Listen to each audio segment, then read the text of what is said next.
मित्रांनो नमस्कार. जेव्हा आपण यशाच्या शिखरावरती असतो त्यावेळेला कशाही चुका करा, काहीही करा, ही चूक असत नाही.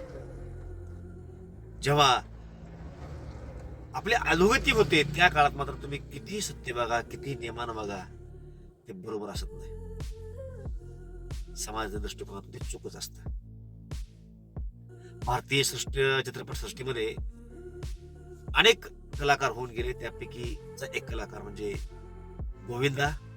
गोविंदा होऊन गेले असं म्हणता येणार नाही, अजून ते आहेत. परंतु एक 15 वर्षाचा काळ ते टॉप मध्ये होते. आणि गोविंदा बाबतीमध्ये एक तक्रार ऐकायला भेटते की गोविंदा सेट वरती उशीरला यायचा. ही तक्रार आहे त्याच्यामध्ये बोलली. त्या संदर्भातला एक प्रश्न गोविंदा यांना विचारण्यात आला की आपण सेटवरती उशीरला येता अशी तक्रार आहे, त्यामुळं तिथल्या लोकांना त्रास होतो वगैरे अनेक गोष्टी आहेत. ही तक्रार आहे तुमच्या बाबतीमध्ये, यावर आपलं मत काय? तर गोविंदांना अतिशय सुंदर आणि थोडकंच उत्तर दिलं होतं. त्यांनी हे सांगितलं की ज्या काळात 15 वर्ष मी टॉपला होतो त्या काळामध्ये टाइम मॅनेजमेंटची चर्चा झाली नाही. गोविंदा काय म्हणाले ते ऐका आधी. अब देखिए 14-15 साल जिस वक्त मैं टॉप पे रहा, हाँ, और जितने टाइम मेरा टाइम अच्छा रहा, हाँ, कभी टाइम डिस्कस नहीं हुआ. म्हणजे याचा अर्थ काय हो? याचा अर्थ असा की तुम्ही जेव्हा यशाच्या शिखरावरती असता किंवा तुम्ही यशस्वी असता त्यावेळेला तुम्ही काही पाकांड गोष्टी बोला, त्या मोटिवेशनल असतात. तुम्ही कसंही बघा, ती स्टाईल असते. ह्याचं तर अतिशय रंजक असं वर्णन करता येईल.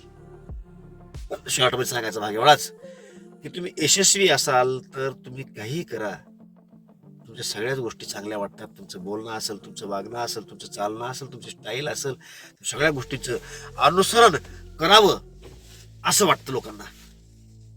पण तुम्हीच जर अयशस्वी ठरलात तर तुम्ही अयशस्वी का ठरलात याची कारण तेच लोक शोधायला चालू करतात. आज गोविंदा फेल का गेला या बाबतीमध्ये चर्चा होते, त्यावेळेला त्याच्या टाइम फ्रेडचा फार मोठी चर्चा होत असते. खरंच गोविंदा यांनी म्हणल्याप्रमाणे 15 वर्षाच्या काळामध्ये ज्या वेळेला ते टॉपला होते आणि सर्व निर्मात्यांना, सर्व दिग्दर्शकांना, काही हिरोईन्स असतील, काही इतर कलाकार असतील, ह्या सर्वांना वाटायचं की आपल्या चित्रपटात जर गोविंदा असेल तर चित्रपट आपला टॉप मध्ये चालणार आहे, गोविंदाला घ्या.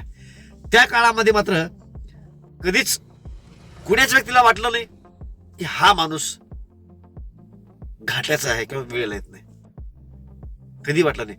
त्यावेळेला वेळेला येऊ द्या, 2 घंटे लेट येऊ द्या, आपण सकाळी 10ला येऊन बसला, गोविंदा साहेब 4ला येऊ द्या, नो प्रॉब्लेम. जर या मानसिकतेमध्ये तू लोक राहत असतील आणि तेच लोक आज म्हणत असतील की नाही हो बरोबर वेळ, त्यांना गोविंदाला खरं बघायचं त्या वेळेमध्ये येत होतं. याचा अर्थच हा होतो की जनता साधलेल्या नावाची असते. त्यांना जसं सुटेबल वाटेल त्या पद्धतीनं जनता चर्चा करत असते. त्यामुळं लोकांचं किती मनावर घ्यायचे आपण याचाही विचार आपण करावा. या व्हिडिओतून हा बोध आपल्याला घ्यायला मिळतो. लोकांचं काय ऐकावं काय ऐकू नये याचाही विचार आपण करावा. त्याचबरोबर आपण हे सुद्धा लक्षात घ्यावं की तुम्ही यशस्वी असाल, तुमच्याकडे पैसा असेल तरच तुमची किंमत आहे. जर तुमच्याकडे पैसा नसेल, तुम्ही यशस्वी नसाल तर तुमची काही किंमत नाही. म्हणजे अप्रत्यक्षरित्या तुमच्या आकलीला काही व्हॅल्यू नाही असं म्हणावं लागेल.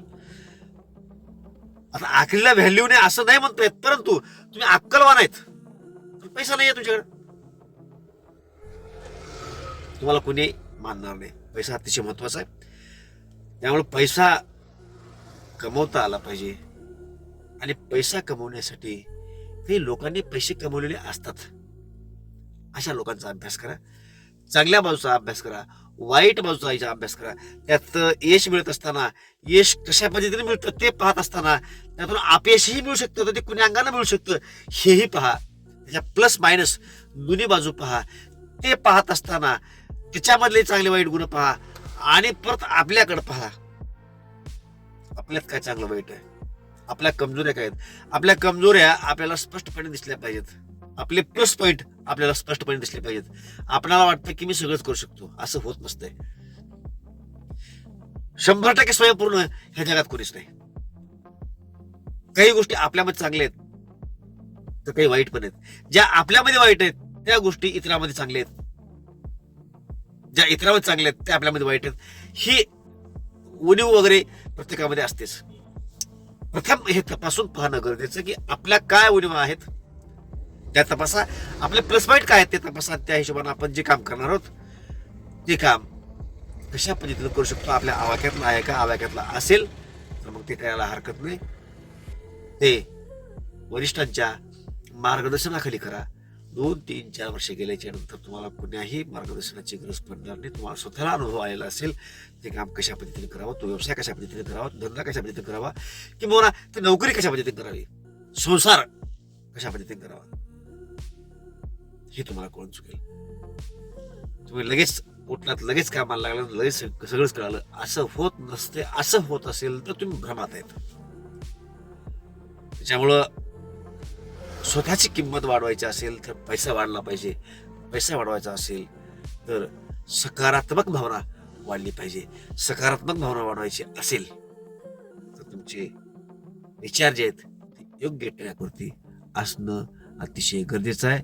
आता योग्य ट्रॅक सुद्धा कसा कळेल तो सुद्धा फार मोठा प्रश्न आहे. ही सगळी फार मोठी आहे. त्यामुळं सगळ्याच गोष्टी आपल्याला कळतात अशातला भाग नाही.